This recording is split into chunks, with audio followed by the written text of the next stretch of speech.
So for this problem, we're going f and g are functions. They're shown as such. And a is f of g of x.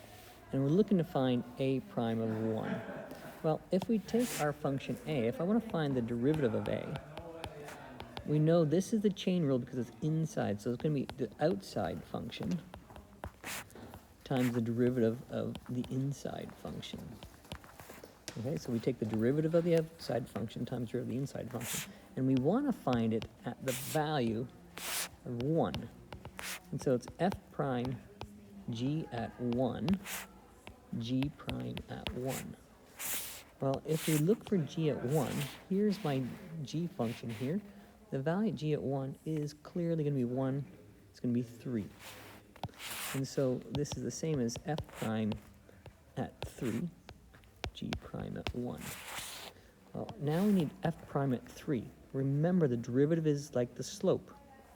And so here is my function f, and I want to find the derivative at 3. So here is 3.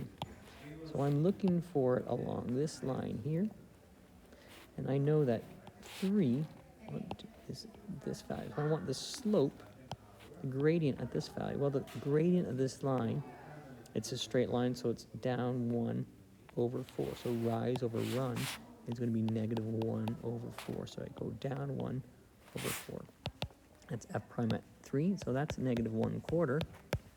When I now look at g prime at 1, if I come along here and look at, here's g. If I want the derivative at 1, well, the slope here is down 3 over 1. So it's down 3 over 1, so negative 3 over 1. If I multiply that, I get 3/4. When I'm moving on to p at 1, well, this here is the product rule.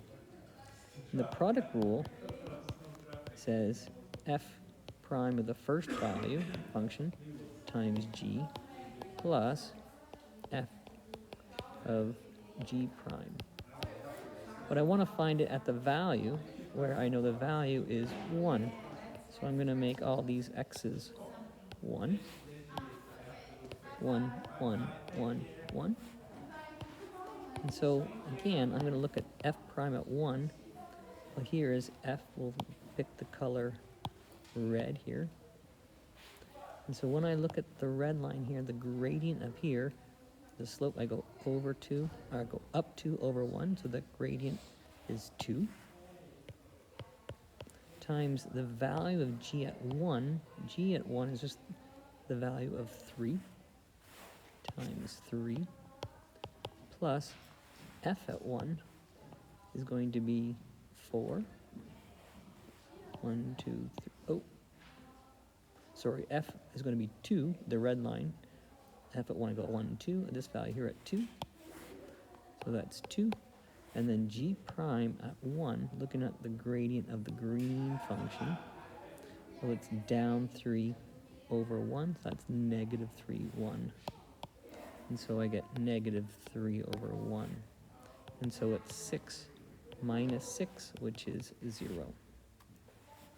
And then finally, if we're going to do, and we'll do it in red, this one here, this is again doing the chain rule. So w prime is the outside function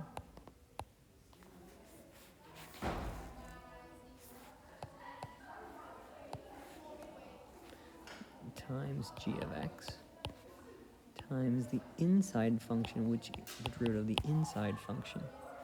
And we're finding it when x is 1. So g prime g at 1 times g prime at 1. And so if I find g prime at 1, I can see g prime is here. It's going to be the value 3. So it's g prime at 3 times g prime at 1. G prime at 3, 1, 2, 3 is this slope here, this gradient here. And I can see that it's up 2 over 3, so 2 and 3. So this is 2/3. G prime at 1, again, the green line here, it's down 3 over 1, so that's a negative 3 times a negative 3.